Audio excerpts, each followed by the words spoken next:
What's going on, y'all? Thanks for checking in with Callie. Please like, subscribe if you haven't. So at this point, the Clippers got to be ready for all the smoke. So does Kawhi Leonard, and so does Tyronn Lue, all the way up to Steve Ballmer. They got to be ready for all of it. You know what I'm saying? Because this is a season that's another failed season, another what-if season. And it's even more of a what-if because when I look at the last two games of them playing the Dallas Mavericks without Kawhi Leonard, in Game 5, they lost by 30 at home. No motivation, no energy, no anything. No rise up or get up or pick up, or any type of uplifting from Paul George or James Harden in that game. And Game 6 followed the same as suit as Game 5. It follows up the exact same way. Paul George ends up with like 18 points, which is definitely not good enough to beat a team on the road in their house. It's just a give up mentality. And then, you even in prior to that, post game or interviews before the game or whatever, you're hearing James Harden and Paul George say, "Oh, it's no pressure at all. We're just going to go out there and play and do our thing and basically just lay down for Dallas." In so many words, there was no sense of urgency. There was no lifeline there between the two players, and I just think that's the reason ultimately why neither one of them have a championship. It just is, and then as far as Paul George, him saying there's no pressure, even though he's getting older and all the stuff. If you go back and listen to his, interview that he had about, when they were playing against Dallas in the series before it ended, it just sounded like the worst thing you ever want to hear from your second best player on your team. And at that point, he was the best player on the team because Kawhi wasn't there. When Kawhi is not there, then he takes over the rights of the first best player. He's the first option. And I just that interview right there and watching Paul George in Game 5 and Game 6, it definitely shows all his fans that he's not like that. He's just not, and all the back and forth I said a couple videos ago, about a week ago, 2 weeks ago, where all hands need to be on deck. And, the Clippers fan base is so divided.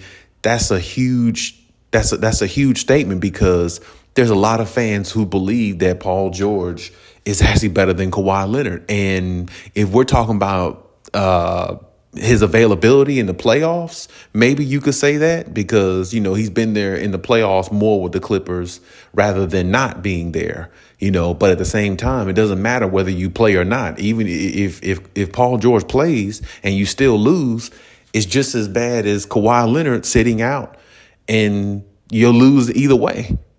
Now, you could look at it from a different standpoint. Oh, at least Paul George is playing. That's true. But, what's the point of him playing when he's going to fold under pressure? This is a Dallas Mavericks team that have guys on there that shouldn't even faze Paul George. Derrick Jones Jr., don't get me wrong. He's a decent defender, but he should not be able to lock up somebody like Paul George.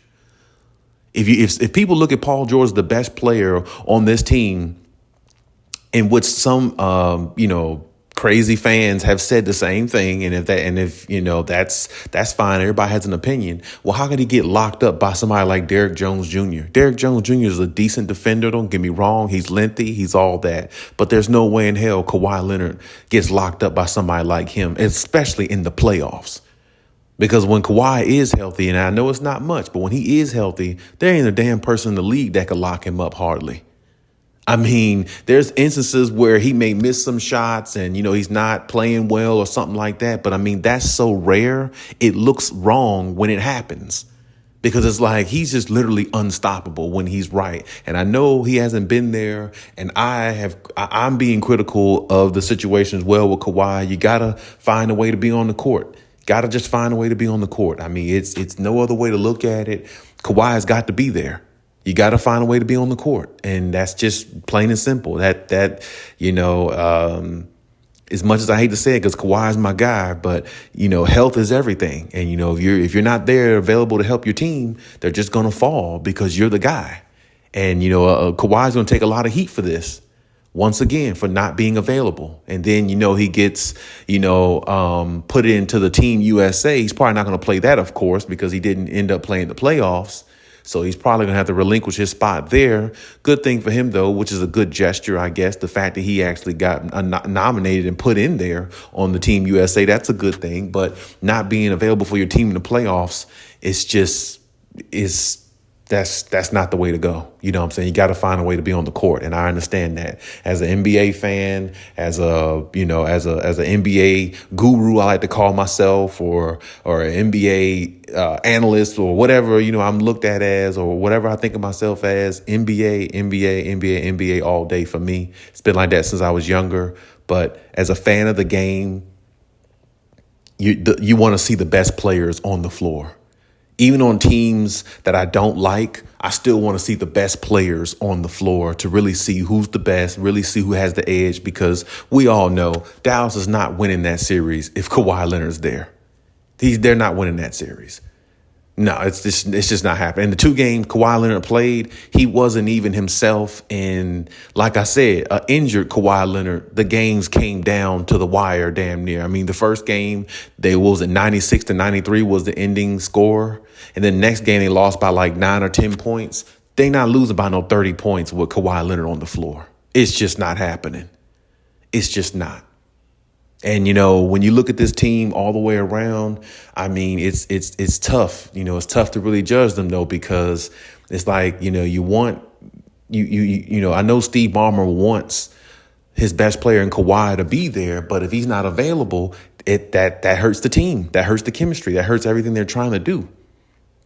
And it's like, it's that health issue is real. And, it's you're going to hear things in this all throughout this offseason. Oh, the Clippers curse and all that stuff. Now that stuff is looking more and more true to even fans, not even just haters out there. It's looking true to probably more and more Clipper fans as well, because it's like, damn, it's been 5 years since the Kawhi Leonard era has been here. No championship. The best opportunity they had was the bubble. They squandered that because Kawhi just flamed out, didn't have no help from Paul George. The other guys weren't good enough. And they just really folded under a huge tent there.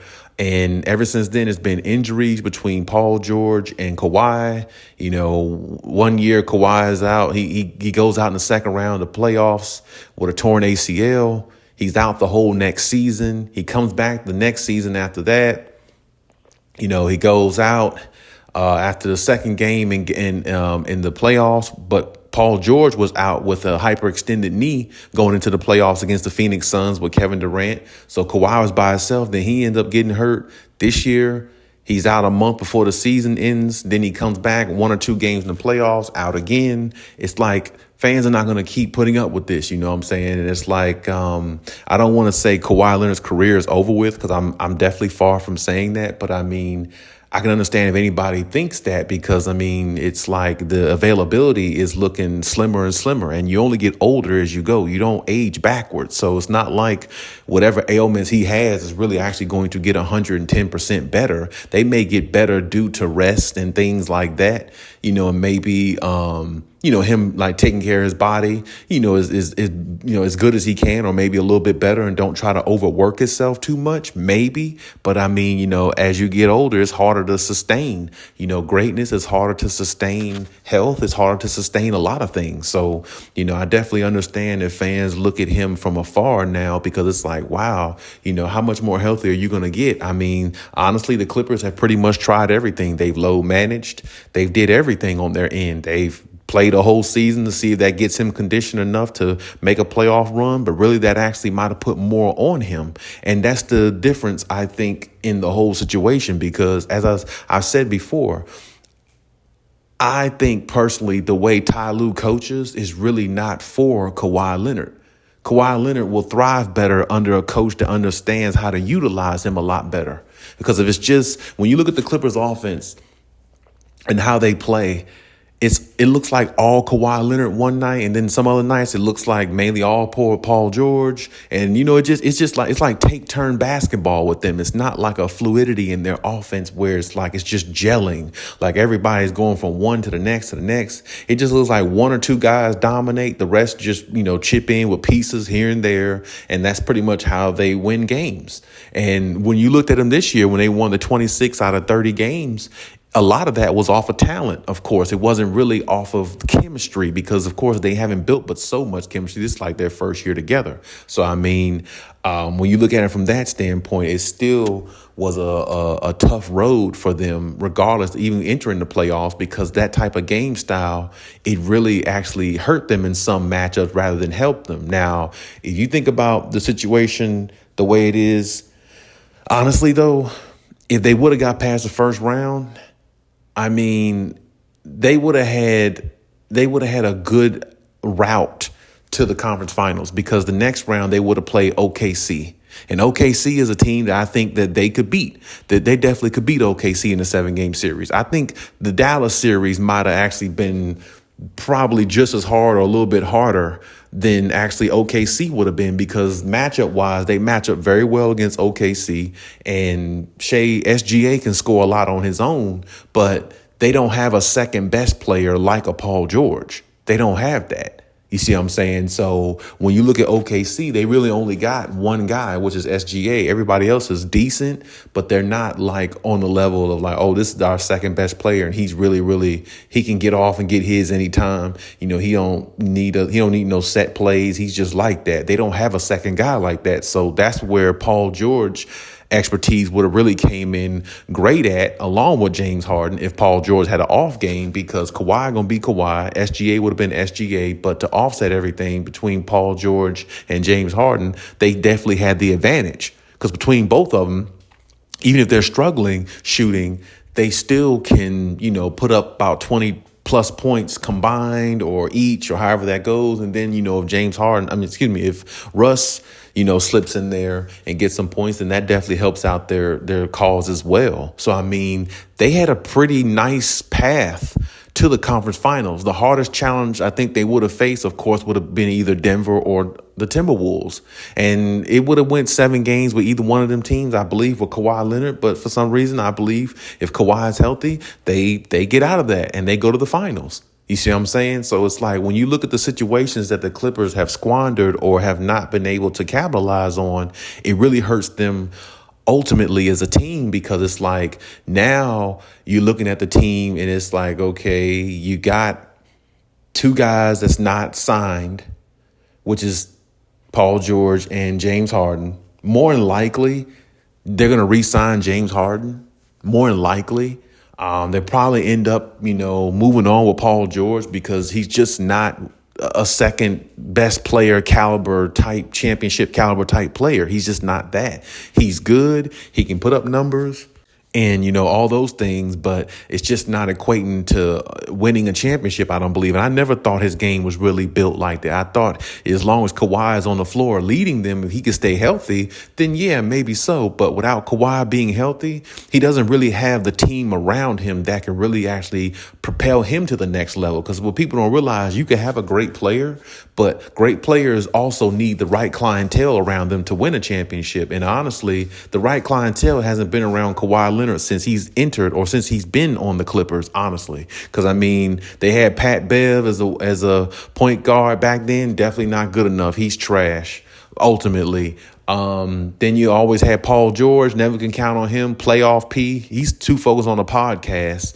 rather than focus on the playoffs, which that's a no-no right there. And he's never been reliable in the playoffs. Then they go get Russell Westbrook, which I like Russ. I really do. And for the contract Russ signed, $8 million, he's definitely, I would say, worth that much at this point.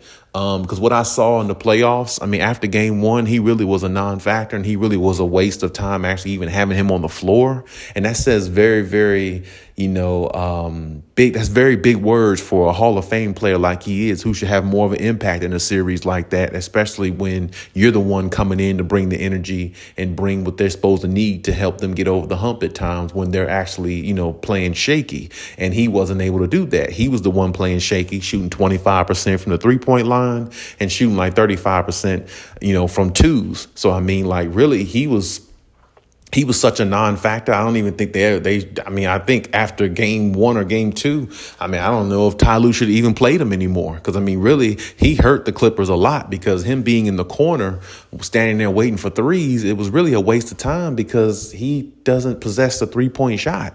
He's not a threat on the floor like that. So when you look at that, it just doesn't coincide well with them. That's why I thought he was better kind of sort of in the starting lineup, where he can at least get his assists going and get the offense running at a certain pace. And then, maybe get a couple of points, sit him down, have James Harden, come off the bench, and then James Harden pretty much run the show. And then, maybe early fourth quarter or something like that, you bring, Russ back in, bring him back in between quarters, something like that, so he can feel involved. But not really, have him do too much, because offensively, he's just not a threat. And that's why I said, him in the starting lineup was the best option for them, because he already had chemistry with the team like that. And honestly, Russ coming off the bench is just not a good thing, because he's just not a bench player. He's just not, you know what I'm saying? Because coming off the bench, you're required to do certain things, come in and spot up for threes, be in one position at times, kind of being neutralized. And Russ don't play well being neutralized. He plays well when he's actually engaged, and he's more engaged in the game when he's a starter. But of course, if we're really being honest, the Clippers shouldn't have got neither. Honestly, they should have never really got James Harden or Russell Westbrook or Paul George. They really should have never got any one of those players. They really should have just kept SGA, if we're being honest, and probably let Kawhi roll with that.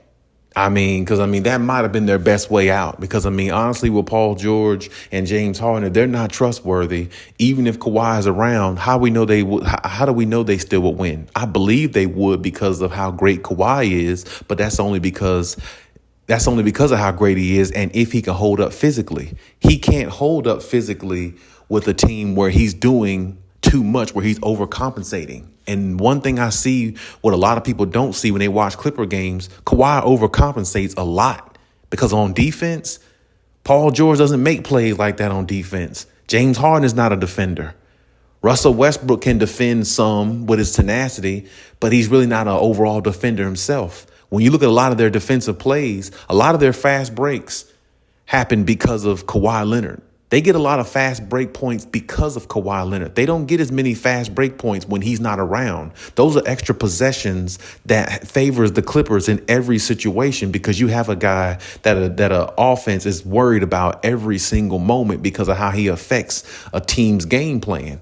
When he's not there, it really shows how much of a deficit the Clippers are at, because it's like Paul George and the rest of them don't play with that same energy. And I always said defense wins championships. So when Kawhi is around, he's their best defender.